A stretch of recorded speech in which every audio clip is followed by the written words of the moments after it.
Good evening, everybody. Welcome to the first of the Nalbind and Natter here down there. Hello! I've got my friendly helper up in the corner here. Me company this evening.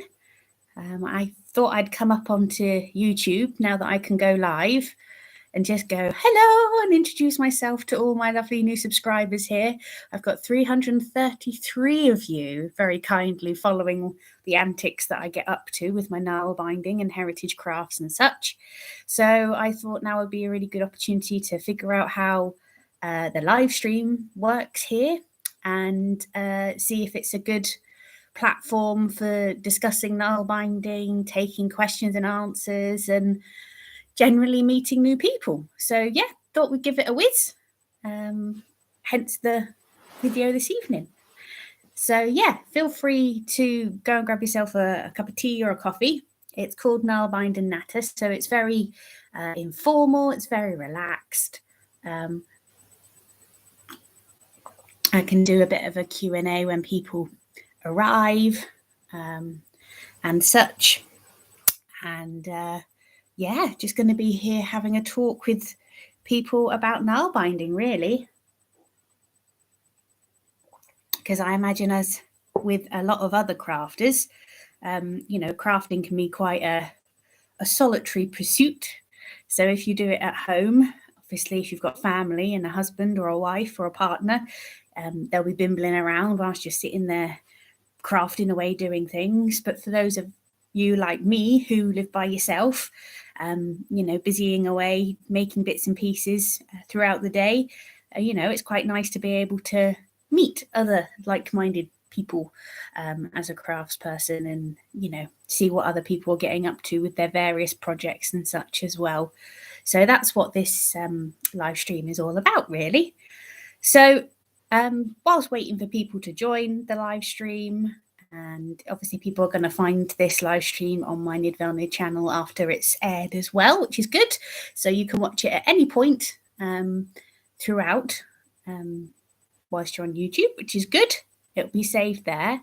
So yeah, it's just an opportunity for people to drop in and say hi, or if you've got questions about Nalbinding, feel free to pop them in the comments below and I will answer and answer on screen as well.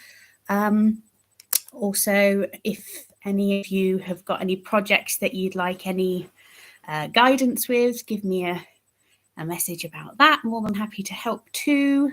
Yeah, and we'll just wait and see who rocks up, really. I know it's a bit short notice and I haven't really done any advertising for the YouTube live stream at present, so we'll just have to see who turns up and how things go in that regard. But yeah, welcome. Welcome to Nalbind and Natter with Nidavellnir. So you might have seen from some of my YouTube videos, one of the most common questions that I get from people, obviously, is what on earth is Nalbinding?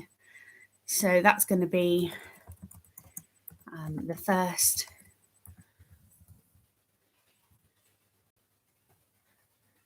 question that I'm going to answer and talk through now.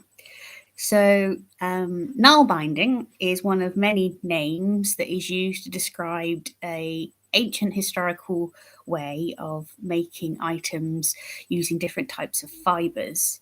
So different cultures through different time periods have called this technique and this craft many different names in their own cultural language. And Nalbinding is the anglicized version of the Danish, the Norse, and the Swedish Nalbinding, Nalbinding, needlebinding. So it's got many different linguistic and cultural variations. It also has many different cultural variations and historical variations depending on what culture you're looking at as well. Different people have interacted with Nalbinding in different ways throughout different historical time periods. And the fascinating thing is it's not just isolated to one particular craft group or cultural group or ethnical group. Nalbinding has been done and carried out by many different craftspeople in different countries around the world. There's Peruvian examples, there's Egyptian examples, there's Asian examples, there's Scandinavian examples. So it really is very, very diverse. And a lot of them, examples, are all very, very different and very unique, which is fascinating. It's also very challenging when academics such as myself start to look into more of the typology, craft typology, or fiber history of the craft, and try and figure out, where does it come from? How does it evolve? What does one particular item mean in an archaeological context moving forward? How do people make it? How do people use it? Because different cultures are interacting with Nalbinding in different ways, it means that obviously everybody's got a different interpretation. And that is very much what we see in cultures throughout different periods of history, is that people are interacting with fiber, whether it be animal fiber or plant-based fiber. They're interacting with that in different ways. So it's, again, fascinating, but challenging to try and figure out, how are the Viking culture, for example, making their items out of Nalbinding, and to what extent is that carried over into the British Isles when they come over and raid and then settle here? How long is that continued on for? And there are obviously different countries that have got a longer Nalbinding history that stayed more continuous, depending on the other different craft introductions that occurred through after the Viking Age through into the medieval period, when we start to see a lot more things developing regarding to wool craft, wool preparation, wool production, and plant fiber production as well. So there's a development there, which means that people value their time a bit more. So they want to be able to speed up the process of making their clothing to a high standard. And we start to see the introduction of obviously knitting and spinning in quicker fashions as well. So it's interesting to try and track and trace, to what extent does Nalbinding carry on through the medieval period and into the early modern period with Nalbinding, because in countries such as the UK and the British Isles, Nalbinding disappears after the Viking Age. We haven't at present found any other archaeological examples of Nalbinding through the medieval period and later at the moment.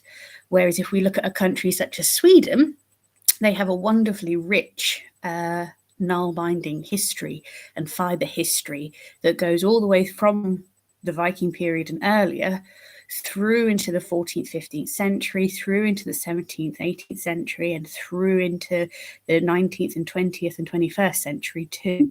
So there are pockets where there are gaps for sure, but they have got a better historical timeline, if you like.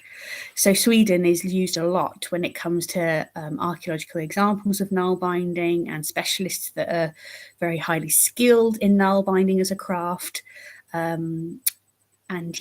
It's sort of one of those countries that's got a really good level of preservation when it comes to archaeological material as well. So that's a bit of a brief sort of archaeological and historical fiber context of what Nalbinding is.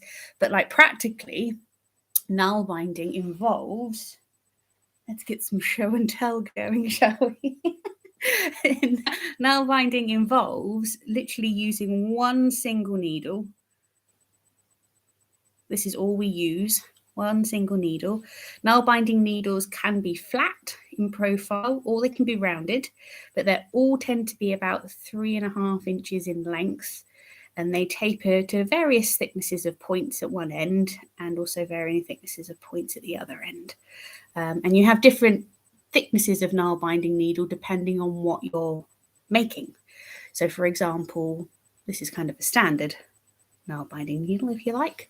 You can have, for more complex stitching, where you need to pick up and put down and go up and under to pick up your stitches, you're going to need more space. So that's where your bigger, thicker Nalbinding needles like this come in more useful.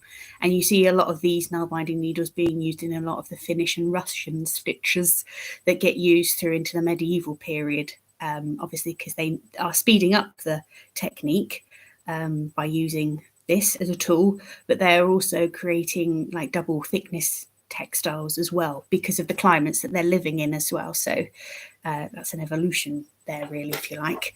But we also have needles that are, like I said, are round in profile and quite fine, and that's for doing some of the more simpler looping and finer nail binding stitches as well. So there is a range, and it is all based on the skill level of the nail binder, of course, historically and in the modern times, but it's also based on obviously what stitch you're doing, because different stitch family groups obviously have different pros and cons depending on what you're making, whether it's hats, socks, gloves, functional bags, coin purses, things like that. You're going to need particular stitches and finished textiles for particular uses. So yeah, nail binding, you are literally just using one single needle and you pull off long lengths of yarn from your yarn ball. So some people find this quite sort of challenging in its own right. They're like, if you're a knitter or do crochet, people sort of tend to think, oh gosh, we're having to pull all these long lengths of wool and yarn through every time you're making a stitch is rather challenging. So, you know, how do we go about that? But the thing is, you're making all your items in the round with nail binding. So you can see here, I'm making a hat. And it's an unusual hat, actually, because I'm just, this central bit on top of the crown is actually made from hemp. And you can see there the inner spiral where I've started right in the top of the crown with a small knotted loop, and then all your textiles are spiraled out and made in the round. So that's how historically people would make nail-bound items. Now, of course, in the modern world, we've got the benefit of being able to retrospectively reinvent historical crafts to some extent, because yes, we've got the archaeological material and the technique that we've got from different cultures to learn from, but then of course we've also got the knitting, the crochet, the macrame, the amigurumi that's different cultures in more recent times have developed from. So different crafts end up getting into a bit of a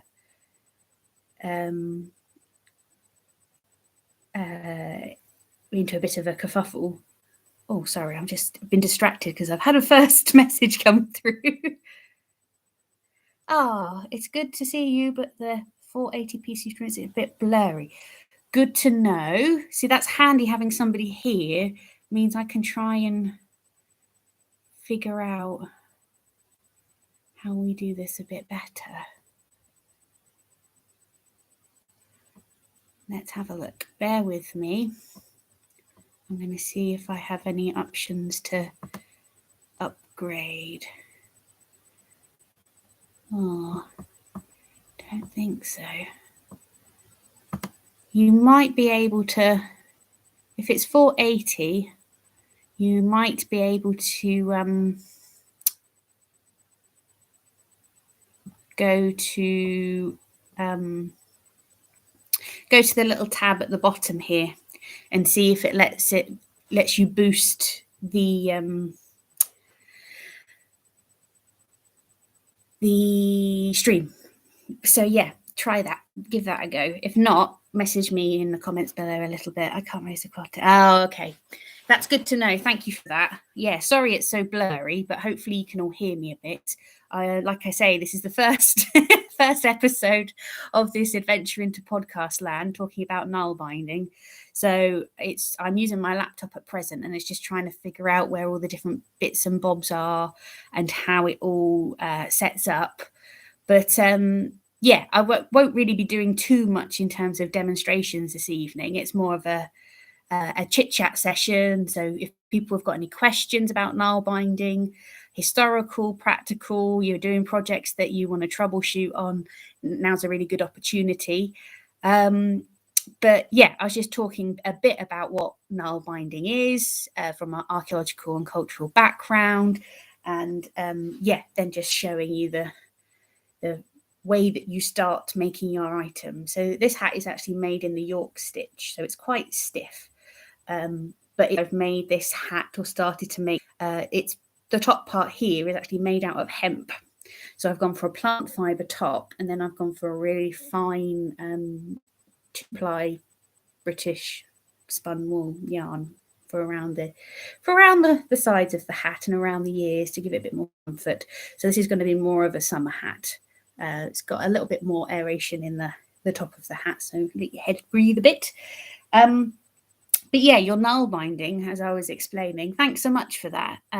Old English and liar with Russell. It's good to have the pointers and the tips as I'm learning how to use YouTube Stream and stuff. So thank you. Completely new to this, but I'm sure I'll be able to figure out bits maybe in the editing after the streams occurred, maybe. So yeah, bear with. But as long as you can hear me and you can vaguely see me, that's good.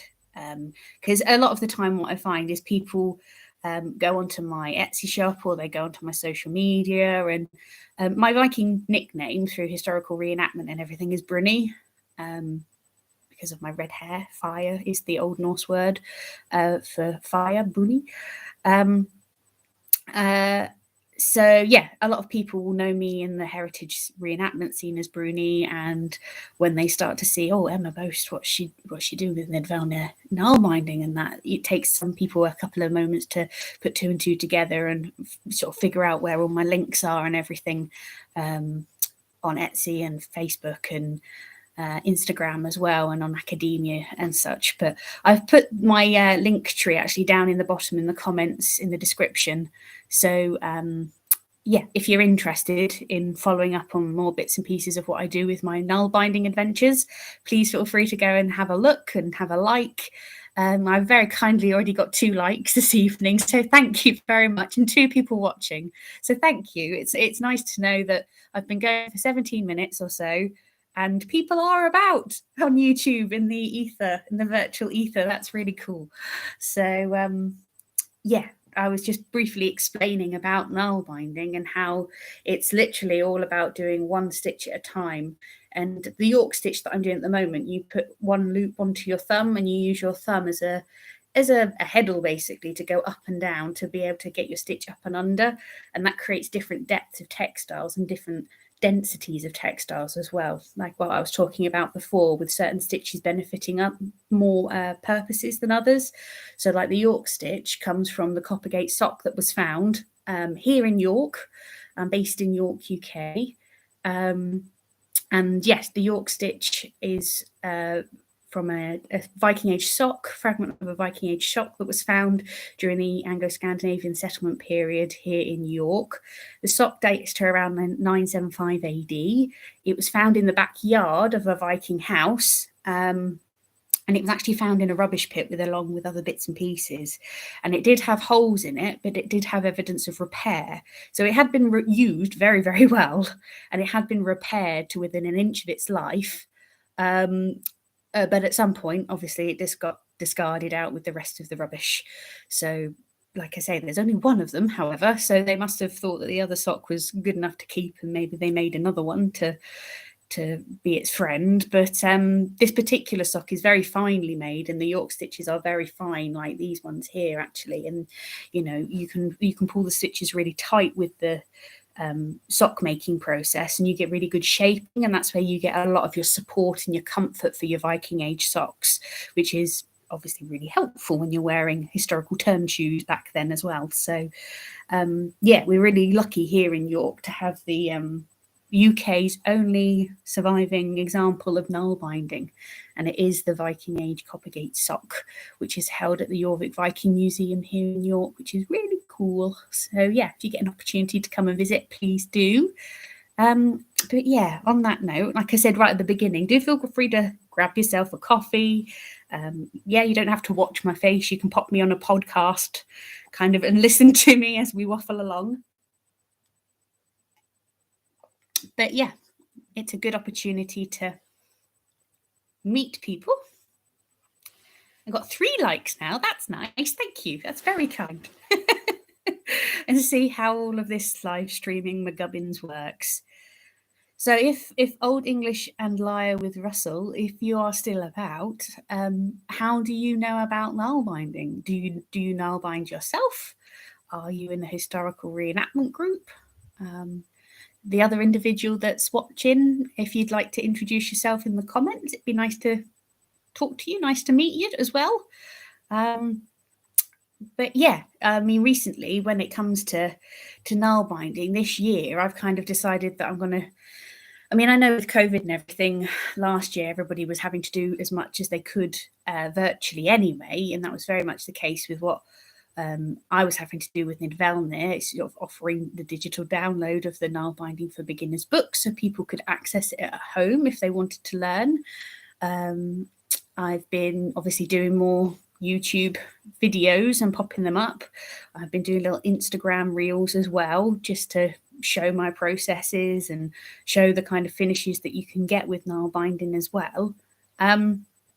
But yeah, this year I've kind of made a decision really to see how much more accessible I can be. And obviously exploring into YouTube is one of those avenues, and seeing what I can do on this platform, talking to you guys.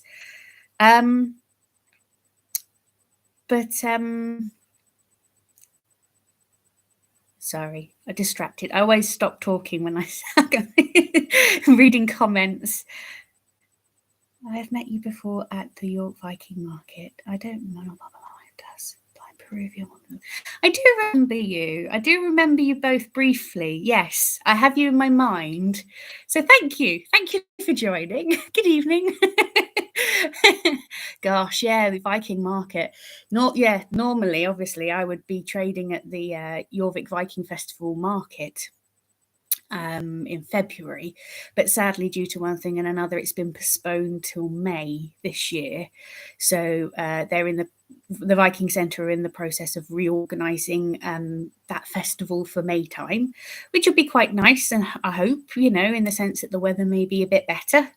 And hopefully us traders will be in the Merchant Adventurers Hall, and then there's a church off of Gudrum Gate that has a market as well.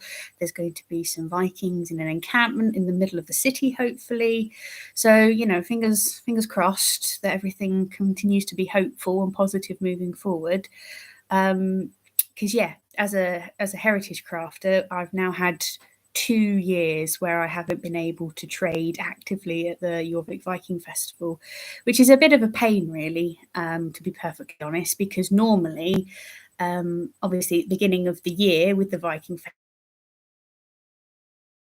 Festival, it's colder, it's chilly, people like warm Null-bound items, hats and socks and gloves if they're reenactors, or even if they're public members, they want to come and learn about Null-binding, in February, because it's Null-binding warm and cozy and soft and tactile. I don't know how much more interesting it will be for people in May. The weather, it might still be cold in May, but at the beginning of the year is obviously when I tend to do my best amount of trade. So it would normally, pre-COVID, have set me up for the rest of the year and got me through, sort of helped me catapult through into the spring, summer, really, and set things up. And I've been denied that, obviously, the last 2 years. Tried to pick it up a little bit again with joining the Shambles Market at the end of last year. But because that's more of a locally sourced sort of garden market, if you like, I tried it for a couple of months on there, but I think my items aren't in the right place, really. I think they're a bit too niche, a bit too unique. So as wonderful as the market staff were, and the traders there are lovely, I might pop backwards and forwards onto the Shambles Market, but we'll see how that works out, because there's other things to take into consideration as well. But yeah, it will be really, really nice to be able to meet up with people such as yourself and your wife at the Viking Market, hopefully in May time as well. So that's the thing, that a lot of us traders, it's being able to go to different markets and sell and show things that we've made in person is our bread and butter. So I'm a little bit limited in the respect that I only do markets in and around York because I don't drive, and I am literally a wandering suitcase lady with all my bits and bobs that I go out and trade with. So I have to be quite local What about something with Merton Park when they have Viking days? Yeah, no, that's a good point, actually. Yeah, I am quite good friends with the guys and gals over at Merton Park, and they have just actually had a reshuffle of staff and events and looking forward to the future and stuff. So, yeah, I know some reenactment groups that use the Viking Village over at Merton Park, over at the Yorkshire Museum of Farming. I know they're just getting their event schedule for the new year up and running, hopefully, because they've got a bit more outdoor space to be able to offer things for sure. So, yeah, one thing that's been spoken about with Merton Park for a long time, actually, between reenactors and you, me, and the fence post, is that it would be nice to have maybe a regular outdoor market, like historical market at Merton Park, because you've got the space and you certainly have the Viking village and the Tudor houses and the Roman fort and such. And I have been involved with smaller little traders markets with them in the past, which have gone down really well when they've had other event days there too. So fingers crossed we'll be able to work with them, you know, more in the future. That would be really, really nice, actually. So yeah, we shall wait and see. There are opportunities about, for sure. It's just trying to think about how best to do things and in what order. Because at the moment, my brain's a little bit scrambled with dealing with orders, doing stuff in prep for May, when the Jorvik Viking Festival is obviously rescheduled, and hopefully that goes ahead. But between now and May, I've actually got a house move. I'm having to find somewhere new to live in March. So yeah, there's a lot going on for me at the moment, as well as trying to run my business and keep my eyeballs open for other opportunities and collaborative projects to work with people. And any guys and gals out there that are doing any, you know, Viking projects, heritage projects, looking to start a Viking village, wanting to do a Viking film, need some costume, need some advice, just want to chat, you know, anything like that is constantly popping up too, as well as the everyday today making of items for custom orders or stock, or doing research as well. So yeah, there's quite a lot on for me at the moment, which is why I'm just trying to snip in these YouTube sessions just as and when I can, and see how they go, really. But yeah, no, there's some good points there, Russell. Yeah, for sure, there are some options. So we shall have to wait and see. But yeah, bear with me. I'm gonna have a sip of my coffee, and what I did recently on my Instagram page is I thought for 2022, what's a good way of engaging more people that probably look at Nalbinding and look at Nalbinding resources online and get a bit overwhelmed, because that's the thing, there's so many different ways you can learn Nalbinding. And like with any craft, yes, you have set principles in the sense that you have a needle, you have long lengths of yarn, and you have stitches. But obviously, every Nalbinder, every craftsperson has got a different interpretation based on how they've been taught, based on who they've been taught by, and based on how they've applied that skill, you know. So what I did on Instagram was created a reel which showed you my 10 best suggestions for Nalbinding books. And I did pop a little short snippet on my channel page here, actually, on YouTube. And it gives you a mixture of books that are Nalbinding focused for tuition and for reference. But there's also some good archaeology tomes and sort of vaguely related crafting books as well that I've recommended there, because that's the thing, not unless you are a historical craftsperson and a Nalbinder yourself that can understand the archaeology and the practical side of things, practical Nalbinding books and reference books don't come up that often. And when they do, the criticism that is always given to them by the public is that either the reference material isn't concise enough and is a bit confusing and the tutorials are great, or the tutorials are confusing and are not clear enough and the reference material is great. It's either one or the other.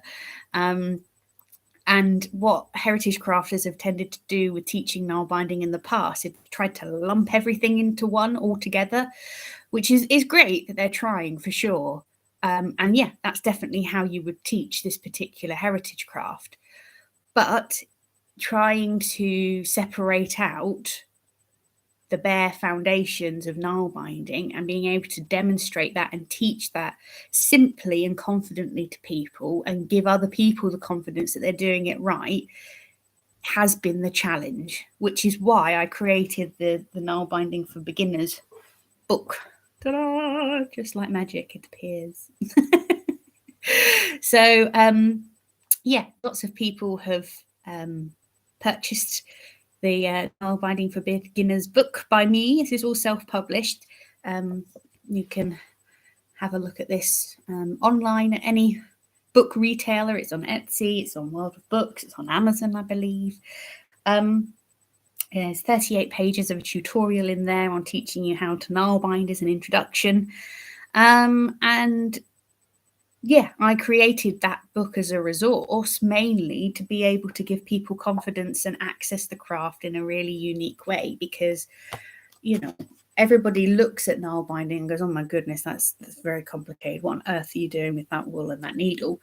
When actually, when you break it down, there are very simple sort of steps, step by step, stitch by stitch, different bits that you do to be able to build up your own craft. But once you've got these basic steps achieved, you're away. And then you can transition then onto other stitches, and hopefully the whole technical side of Nalbinding sort of sinks in and clicks better when you then go on to a different stitch, because you understand the principles of sort of increasing and decreasing and shaping your item and picking up stitches and crafting stitches and such like that. So there are, like I said, many other good books out and about there. I mean, one of my favourites is by Ulrike Klassenbundner, which is Nalbinding, What in the World Is That? And this book is really good in the sense of, at the beginning of the book, it's got a good reference section as to the archaeological material, archaeological evidence that has been found, which is really, really useful. It's really, really well referenced as well, which is an academic alike. So yeah, even now, it's a really good reference book for sure. It does, at the back, go into different tutorials, which are a little complex. They're not the easiest to understand if you're a beginner. If you have an awareness of Nalbinding, or you pick the craft technique up quickly, you might be able to grasp it for sure. But, you know, it covers everything really. And it, like I say, it is referenced really nicely for the archaeological material. And there are references at the back as well, which is always nice. I like to see that for sure. So, yeah. And then we have, talk about some more Nalbinding books. We have Nalbinding by Marianne Overby, which is translated in Danish and in English in here. And it goes through, again, a bit of more technical aspects of Nalbinding, basically from more of a art, sort of fibre history and fibre technique kind of basis, really. And it's mainly based upon the work by Egon Hansen that was done in the 80s, where he was looking into the Scandinavian knotless netting technique and Nalbinding, and trying to deconstruct and reconstruct it using sort of mathematical equations. So it's very much a knitting technique has been applied to try and understand Nalbinding, which is what Marianne has done here, to try and figure out your unders and your overs, and, you know, where your pickups are and how many crosses and unders you are and such. So it's, yeah, this is very, very technical, very mathematical if you're very mathematically minded. And yes, like I say, it is in Danish and in English, and gives you tips and tricks on how to make various garments as well. Not so many references in there academically, but this is more based on, like I say, Egon Hansen's work and his research from the 80s when he was trying to assess and analyse Nalbinding as an ancient fibre craft as well. So that's good. And then we have With One Needle, which is the newest Nalbinding book to have been produced by Mervi Basanin. And last year, I believe it's in March last year, 2021, I was asked by EXARC International as a interdisciplinary research group, which I'm also a member of, for heritage professionals and archaeological interpretation and living history, reenactment and such, if I would do a book review on this. And was given this book and went through it. And it's a really well-produced book in terms of look and colour and layout and, form. It's very colourful for sure. Very accessible in terms of a reference book for sure. The only thing that I stated in my review is that the tutorial just let it down a little bit. Is that, it's good if you are a Nalbinder and you have picked up maybe a stitch or two and you're looking for inspiration on how to maybe advance your technique a little bit. But I was asked to review it from a beginner's perspective and also from an English speaker's perspective, because I know that this book comes in various languages, and I was looking at how it was being used to teach English language beginners Nalbinding. And yeah, like with all of the books, it has pros, it has cons. One of the downsides for me was just that there aren't any references again in here. This is again more based off of the skill and the technical ability of Mervi as a craftsperson as well. Very similar to Egon Hansen's work. So, like I say, it's not a bad criticism. It's just that all of these books and resources have got pros and cons, just like mine has certainly got pros and cons. It is purely a how-to guide. It is aimed at your lowest common crafting denominator. So in 38 pages, you can teach your 12-year-old child how to Nalbind. That's what this book is meant to be. It's breaking it down as simply and as constructively as possible. There certainly isn't any archaeological material or reference material in here, because what I tend to do is I use my archaeological and academic background to write articles, and then I publish them on EXARC on the website with their articles, or I publish on Academia UK as well. So I've kept those two things separate at present. I haven't created a resource or a book where I've got the practical guide and the Nalbinding archaeological and historical references and resources all together. But that's just my preference. That's just how I've wanted to separate the two out. Because of my background as a Viking period archaeologist, I like to keep my sources and everything in one place, and then my practical abilities and teaching resources in another. And yeah, like I say, all of them have got really good pros. Some of them have got shortfalls, but that's why books get made. Everybody's trying to create new inspiration, new interest for a craft that is quite difficult to learn, just because not many people talk about it. Obviously knitting and crochet and macrame is quite popular at the moment, especially in the last year or so. Everybody's been looking for home crafts that they can do to learn something new, pass the time by, engage with their mental and physical health, make new things for their family and friends. And Nalbinding can be one of those crafts that has a resurgence, and it's certainly it's not mainstream at the moment by any stretch of the imagination. I'm working on it. I'm getting it out there and promoting it as much as possible in the UK, especially with it being on the Heritage Craft Association's red list of endangered crafts. There aren't many people such as myself that do this. Do Nalbinding as a full-time job. because it's tough, to be honest. It is challenging to be able to make enough money to be able to put a roof over your head. And it's challenging to be able to educate and explain and create resources that are accessible and interesting enough for people to want to learn it. It takes a lot of effort to explain what Nalbinding is, but the easiest way of doing that is certainly in person at some of these heritage markets and trading events where people can actually see what you're making, and they come up to your stall and they're like, "Oh, what's this? Oh, can I touch it? Oh, can I try it on?" And it's like, "Yeah, please do. Have at it. Ask questions. That's what we're here for." So yeah, it's one of those crafts that has always bemused me, actually. I always remember being probably about 8 years old, and my grandma trying to teach me how to knit and being completely and utterly confuddled by how to knit and just not grasping it. And I still can't knit to this day at the moment, which is hilarious. But now I can Nalbind, and it was just because it was a craft that I practiced and practiced and practiced and got good at, and was taught by a very talented Swedish archaeologist, Mary Wickets from the Gothenburg Museum, who is head of education over there. Taught by her 15 years ago, and the rest is history, as they say. So, I'm one of Mary's students.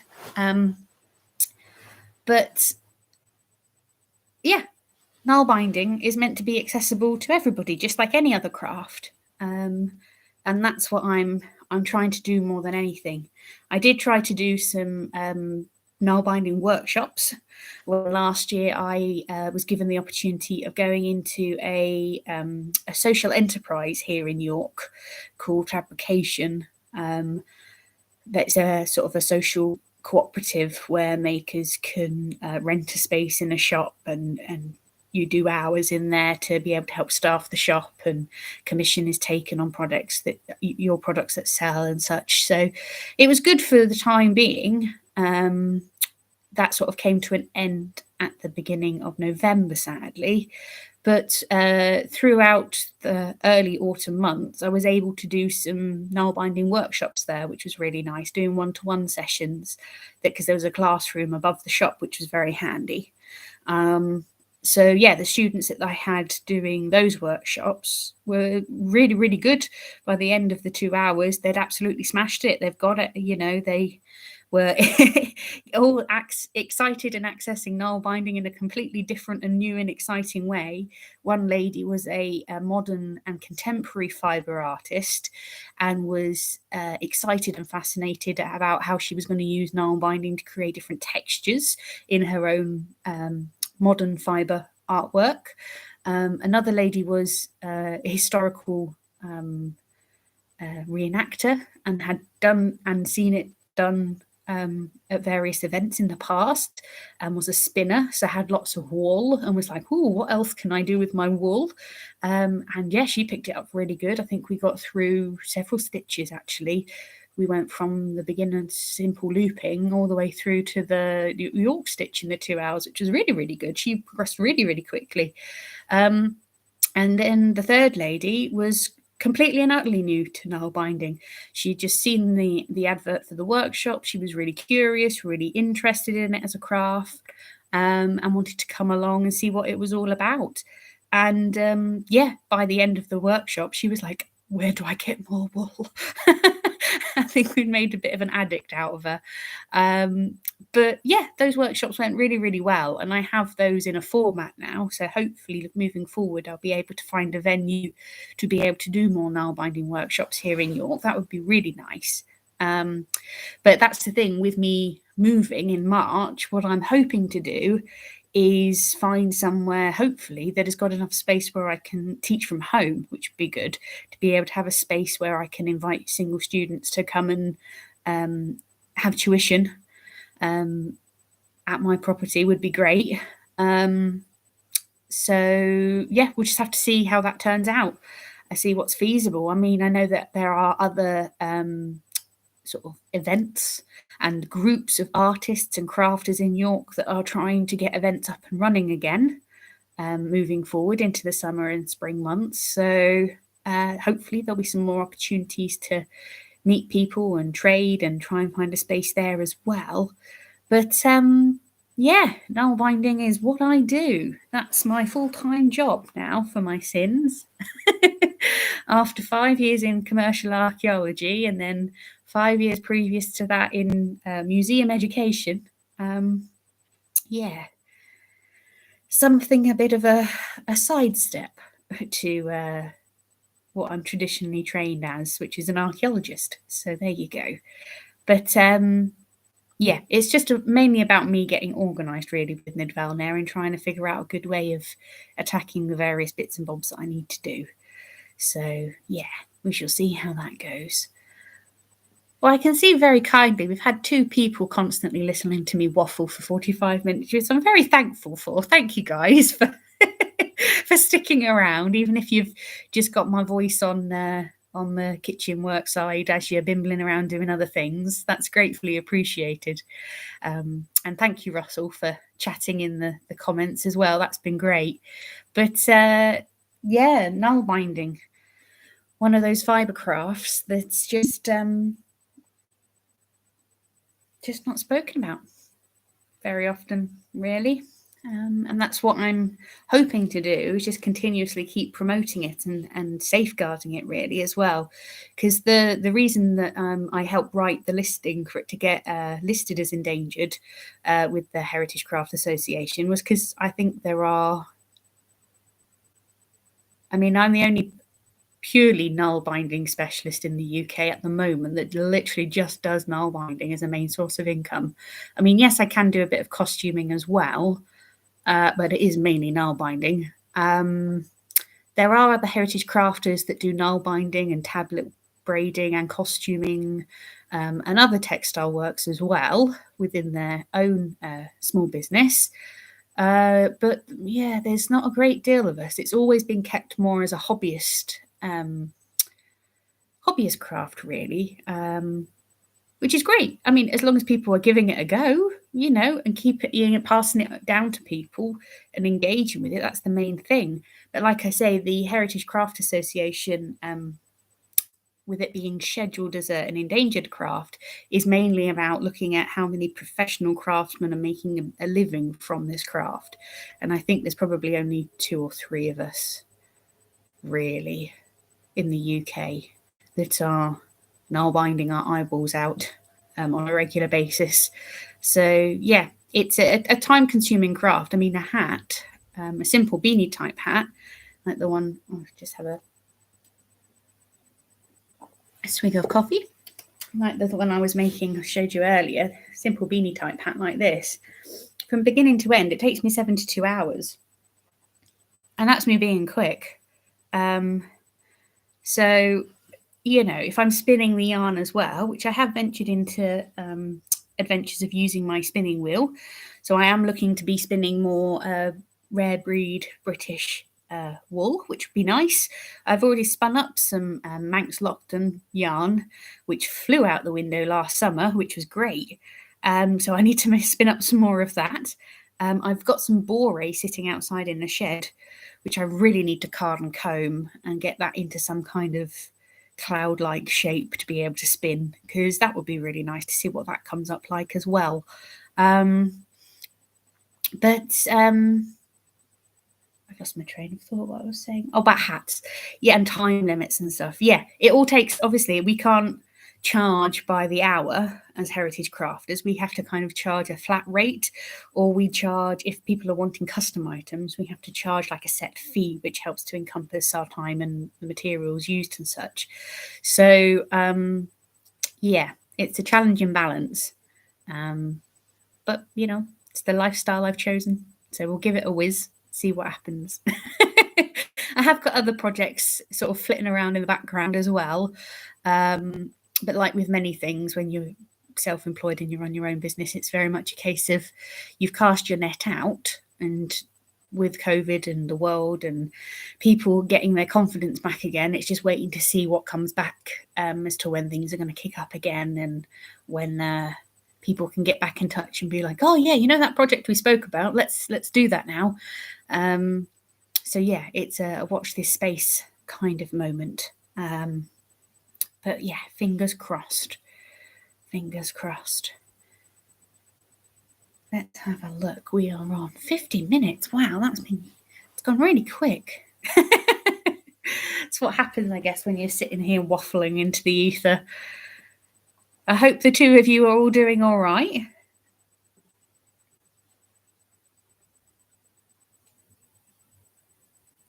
I'm just wetting my whistle. Thankfully, we haven't had any snow up here in York at the moment. It's been very, very cold. I think last night we got down to -4. Very, very chilly. But I do like snow. It would be nice if we had a bit of snow before the spring comes. But yeah, would probably prefer not to have snow, I guess, when I'm moving. That might not be as helpful. But yeah, here in York, it's been very cold, but very bright, very pleasant. In and around the city, it's been quite quiet, to be honest, which is kind of typical for a normal January, really. January in York tends to be quite quiet. You get the odd tourist that bimbles around and is trying to, ask for advice for various places where they are and such. But yeah, we shall see what happens. Ah, that's good. Thanks, Russell. Oh, good to hear from you too. Yeah, no problem. If you've got to go, you go for it. And hopefully, yeah, we'll see you in the York Viking Market in May. That would be great. Yeah, it'd be lovely to see you and your wife again. And refresh my awful memory. I've got people's faces. I can remember faces very, very well. Remembering names, however, is another matter. So I need to work on and readjust my personal and social skills again. But I guess that's it's done that a little bit to us all, hasn't it, over the last couple of years with us all staying in and one thing and another. But yeah, if you've got to hop off, Russell, no problem at all. Thanks ever so much for spending a little bit of time this evening. It's been great. And thanks for the questions.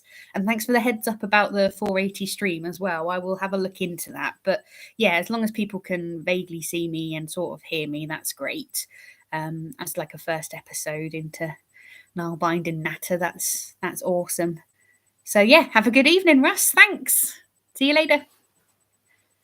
Oh, we briefly had 4 people in, and then we've got 3 people. Hi, 3 people on YouTube.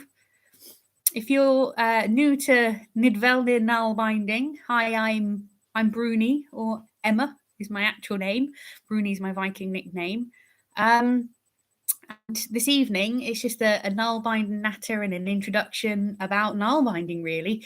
So I've been waffling about all sorts of different things regarding heritage craft, Nalbinding, reenactment, York Viking Festival, actual Nalbinding, archaeology, history. So yeah, feel free to pop any questions that you may have into the comment box, or just say hi and introduce yourself. My aim is to just keep on waffling until there's nobody here. So I've still got 2 people that are looking at the stream. But like I said at the beginning, as is the way, this stream will be saved and popped onto my YouTube channel. I think and believe, I hope that's how it works. So yeah, but people will obviously be able to dip in and out of this episode after it's aired as well, which is obviously great, makes it accessible. But yeah, I guess one thing that I didn't do right at the beginning is for people that haven't got a clue who on earth I am, really. I've sort of said what my name is and stuff, but and I've kind of skirted around the issue about what I do. But yeah, I'm the master craftsman at Nidavellnir. It's just a one-woman enterprise. I make and handcraft all the Nalbind items that you see on my Etsy shop, on my Facebook page, and obviously in person at markets and trade events and such. So Nalbinding kind of straddles heritage crafts, historical crafts, fibre crafts, art history, cultural heritage, loads of different bits and bobs.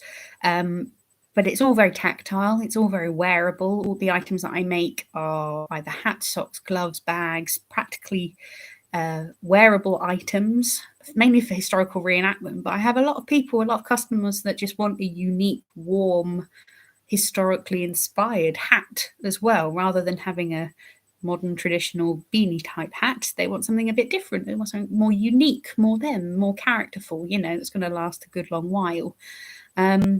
So yeah, it straddles many different things, and it can be making historical replicas based on the archaeology, or it can be, like I say, making more modern styles that people want too. My background is that I'm an archaeologist. I spent a long time studying. I've done a BA honours undergraduate degree in archaeology and landscape history, and then went on to do an MA in medieval archaeology, and I specialised in Viking burial culture, mainly the Viking Age shield in the British Isles and the UK.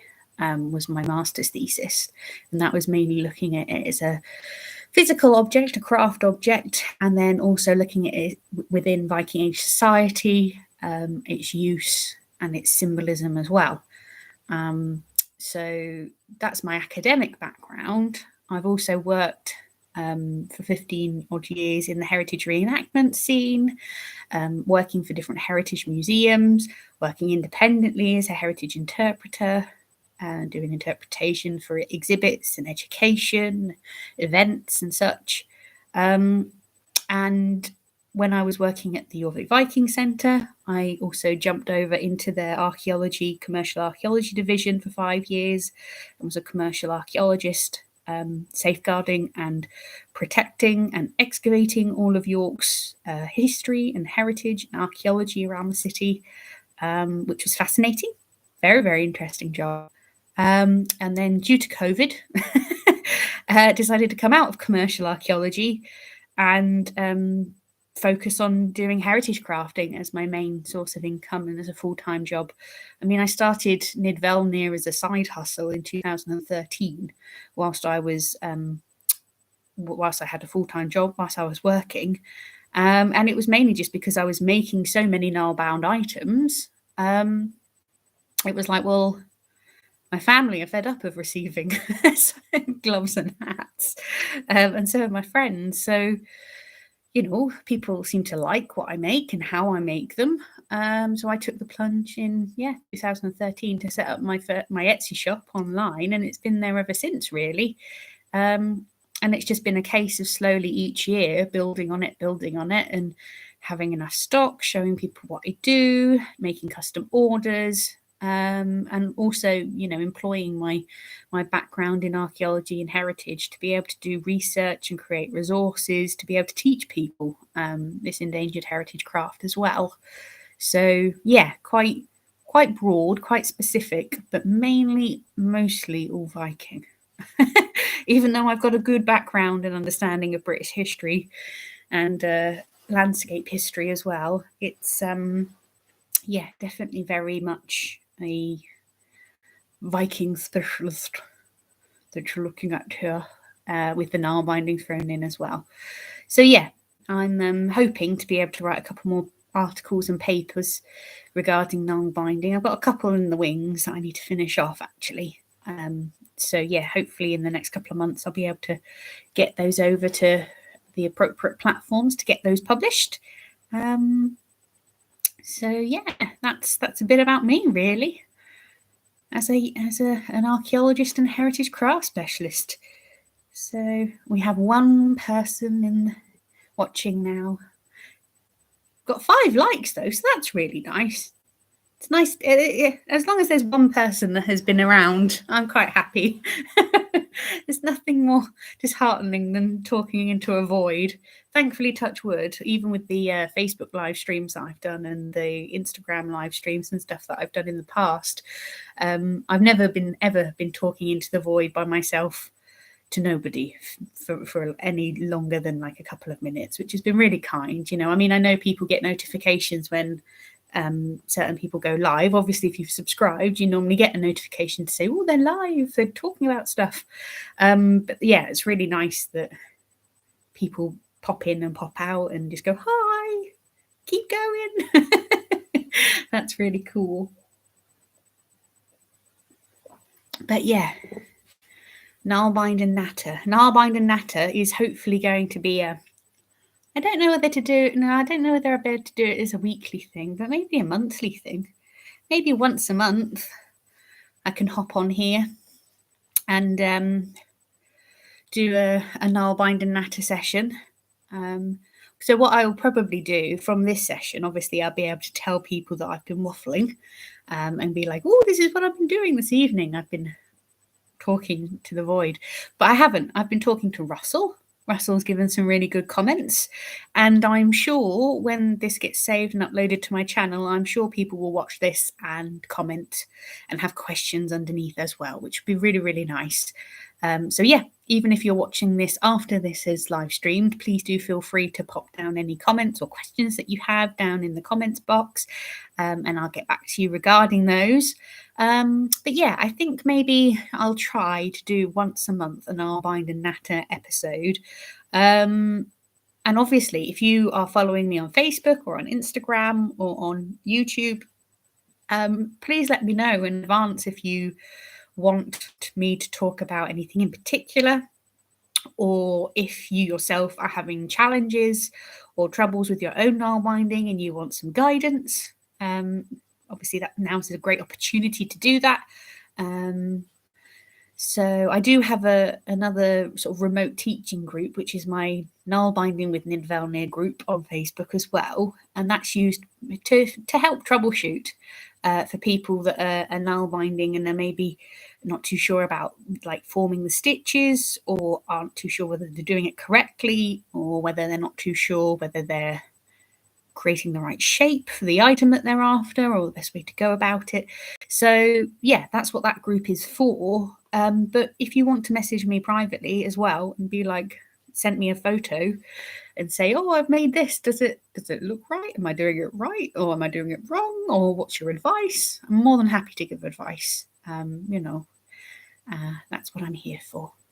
So yeah, just give me a shout, and we'll go from there, really. But still got one lovely person listening. Thank you. That's really kind. It's really kind. But yeah, we'll see if we can do maybe once a month and see how that all pans out. But yeah, got some technical bits and bobs to sort out. But like I said to Russell, the main thing, I know that the quality might be a little low, which I will obviously investigate from my end, see what I can do. But as long as you can hear me and have been able to hear me, these sessions are mainly sort of podcast-esque sessions, really, because there's only going to be so much that you can see, obviously, via the camera. I mean, I've shown you some bits and bobs tonight. So I've shown you some Nalbinding, the principles of Nalbinding. I've shown you some book recommendations and the pros and cons of each of that as well. Show you some different needle types too, which hopefully you've been able to vaguely see okay on the screen. But in terms of like doing actual demonstrations using my laptop as is at present, if I'm going to do clearer tuitions, I'm obviously going to need tutorials. I'm going to need a bit more of a better setup. So this is the first one, just giving it a whirl. So if anybody's got any other recommendations, that would be always lovely to hear recommendations. Any constructive criticism is always welcome. But yeah, we shall see how we go moving forward. Wow. There we go. I was just having a fiddle to see if I could sort out the quality a bit more, but I think that's going to have to be a bit of a fiddle around once the stream has stopped. But there we go. I'm curious to know who this one person that's left in the stream is now. It'd be really nice to meet you if you wanted to pop a comment in the box, but if not, don't worry.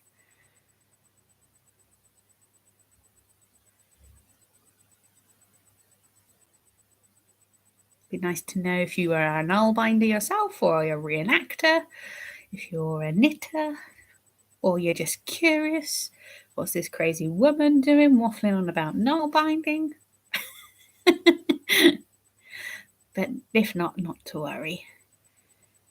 So I think I've kind of come to the end of what I wanted to talk about. Obviously, when there's more people in a session, we'll obviously go on for as long as people want to talk, which is great. But yeah, I just wanted to get this up and rolling, really, just to see what the setup was going to be like and see what I could do from my end and see what you guys could see and hear from your end.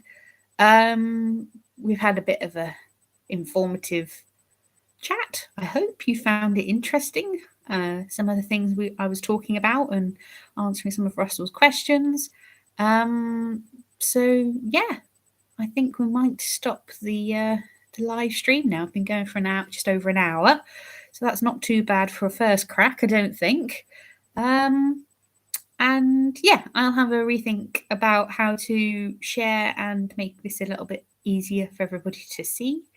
And we'll go for maybe another one in February sometime, and have an episode 2 to see how that goes. But yeah, thanks ever so much. If you've stuck with the hour and listened to me waffling on about various things regarding null binding. And yeah, thanks for listening to this new Nalbind and Natter sort of chat podcast community get together with me, Bruni. And yeah, just going to be informal get-togethers and chats on YouTube, I think, for, you know, stash busting, troubleshooting, questions, interest, all of the above, history, archaeology, stuff like that.